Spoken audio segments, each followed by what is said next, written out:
Hello everyone, it's Dr. Wolfe here, and in this video I'm going to be going over aerobic cellular respiration. So let's get into it. We're going to start in the cytoplasm where we have our glucose molecule, all right? And this is going to be outside of our large mitochondria right here.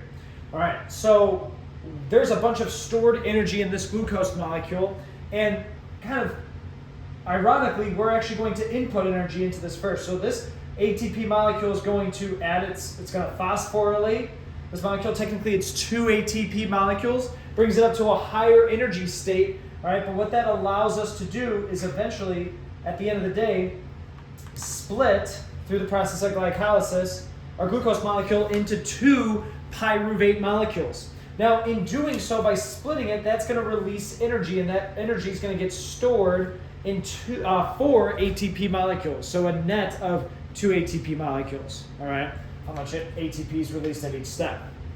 All right, so now we're left with pyruvate. Oh, but in that splitting too, there was also some electrons, all right? Some exposed electrons in that case that are going to get oxidized off of our glucose molecule onto reduce, all right, our NADH molecule. Before it was NAD+, it picks up these electrons, a hydrogen attached to it. Now we have an electron carrier. All right, this is a good example of a redox reaction where our glucose was oxidized and our NADH was reduced. All right, so now I have this ATP and I have this NADH. I'm going to actually just send this over here for now.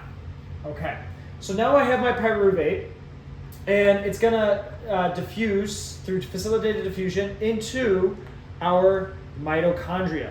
All right, now specifically, it's going to go past this intermembrane space right here and into the matrix of the mitochondria. And this is going to be the step we call pyruvate oxidation. You could call it the intermediate step, the bridge step, all right, what have you. And what's going to happen is enzymes we're going to just focus, there's 2 pyruvates. We're just going to focus on 1 pyruvate for now, all right? And that pyruvate's going to get broken off, all right? And it's going to produce a carbon dioxide molecule. And that carbon dioxide molecule is just going to diffuse out. That's one of the carbon dioxide molecules that are going to get produced from this step, all right? Now, in doing that, it also released some electrons, all right? And NAD+ is going to come by, pyruvate oxidation, oxidize this pyruvate, steal electrons from it, and now we got NADH, another electron carrier, that's going to hop on over towards the ETC, which we'll get to later. Yeah. There's a hydrogen here somewhere. There we go. Okay, NADH with the electrons on it. Okay. So again, that's going to happen to this molecule too, but we're just going to follow this one as we go along. So now we're still in the matrix of our mitochondria. Now we're going to hit the citric acid cycle, all right? Also known as the Krebs cycle. All right? What's going to happen is this molecule is going to get an acetyl, this is the acetyl group. It's going to get a CoA enzyme attached to it. So what we have here is acetyl-CoA, right? And technically that's going to be like the product of our pyruvate oxidation. So pyruvate, CO2 goes off, electrons go, then we get a CoA coenzyme right there on our acetyl-CoA. So now it's going to enter the citric acid cycle. All right, coming up from the citric acid cycle is this 4-carbon molecule called oxaloacetate, and there's going to be an enzyme with the help of this coenzyme here that's going to break off the CoA. All right, that can get recycled and get used again, and we're going to form a new 6-carbon molecule. You got to be kidding me! This is not attaching. We're going to form a new 6-carbon molecule called citric acid, also known as citrate, all right? So what's going to happen now is we're going to break off some carbons into where we could reform oxaloacetate, but along the way, we're going to be able to get a bunch of electrons, we're going to be able to get a bunch of energy, all right? So the citrate is going to break, we're going to get our carbons coming off, all right? Maybe I'll just, there we go. All right, carbons breaking off, all right? Now remember, there's oxygens attached to these carbons too. We're just not showing it for simplicity's sake, but that's going to be our other carbon dioxide molecules that are going to diffuse outside our cell. Now, when that carbon gets ripped off, right, there's now some free electrons, right? And those free electrons are going to get picked up by NAD+ again, all right? And that electron carrier, now we have NADH. All right, it's going to head over here. All right. We're also going to get, by breaking that citrate up, we're also going to release energy. That energy is going to be stored in an ATP molecule as well. So notice we got 2 net ATP from glycolysis. We got 2 net ATP from the Krebs cycle. All right, this was all mediated by enzymes. So we're going to call this substrate level phosphorylation, because phosphorylation, we're adding a phosphate group to make ATP. Okay. So again, this is as this was continuing to get broken up right here.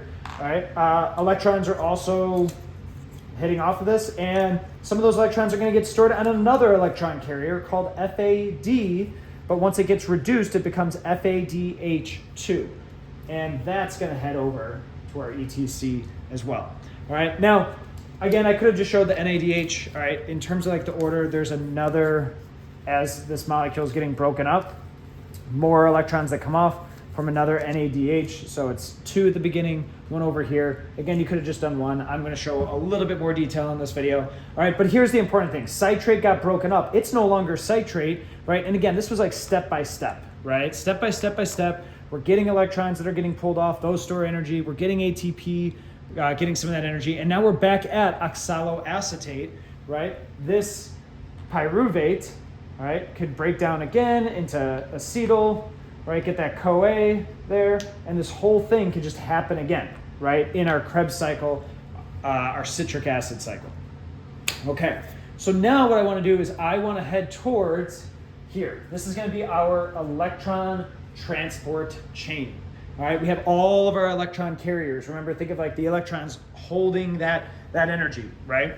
And those electrons are going to jump onto the ETC. Why do they do that? Because they get oxidized from NADH, because this protein is just more electronegative, right? And this next protein is more electronegative, and that next protein is more electronegative. So these electrons are going to zip across here. That's going to provide the electrical energy needed for active transport. Right now we have an equilibrium. These are hydrogen ions right here, these purple Play-Doh things. Right? We have enough for active transport, so these are going to act as proton pumps, right? Pumping protons, hydrogen ions, against their concentration gradient from the energy of these electrons flying by our electron transport chain, right? This is going to create a concentration gradient, right? Where hydrogens now want to go from an area of high concentration to a low concentration, right? Because these are ions that are diffusing, that are kind of flying by. We call this specifically osmosis, all right? And as this happens, all right, as these protons come through, their kinetic energy is literally going to spin ATP synthase like a water wheel, and that energy, all right, is going to allow a bunch of ATP molecules to form. So that kinetic energy is now getting stored in the form of chemical energy and ATP, all right? Now, as these molecules are breaking, as energy is going, or like getting transferred, there's always, just due to entropy, going to be some heat that's released in this process, right? That's why we are 98.6 degrees instead of like room temperature in the class, right?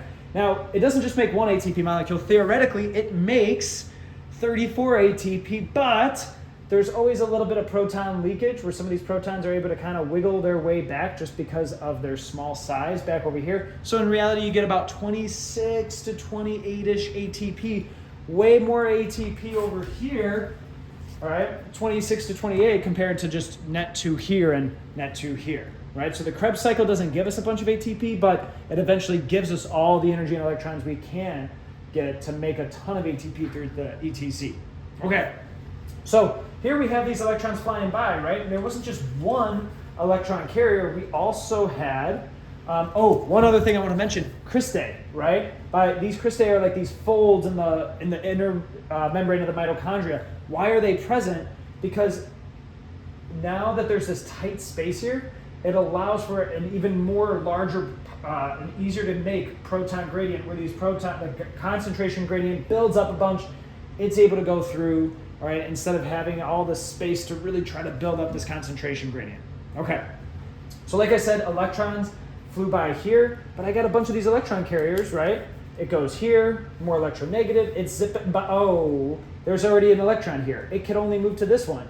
Same thing here, it's gonna fly by, but oh, it can't move any further. There's like a jam in the system. Cellular respiration would end really quickly if it weren't for our final electron acceptor.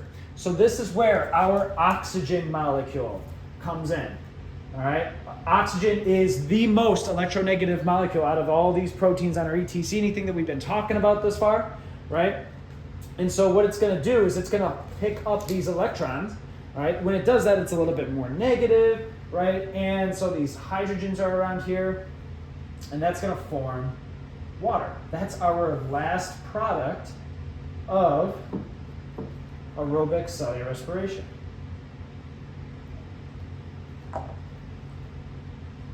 Right? Notice in doing this, we're also reducing the amount of protons in the matrix too, so that helps create that concentration gradient as well. So we got our water molecules, that just becomes kind of part of the mitochondria, part of just the water in your cells, right? And so this oxygen allows these electrons to continually move across, right? Providing the energy to make that ATP from this process, all right? Now, because we're kind of making this ATP, it was helped out by oxygen, right? We call this oxidative phosphorylation. That's how it's different from our substrate level phosphorylation. Thanks for watching.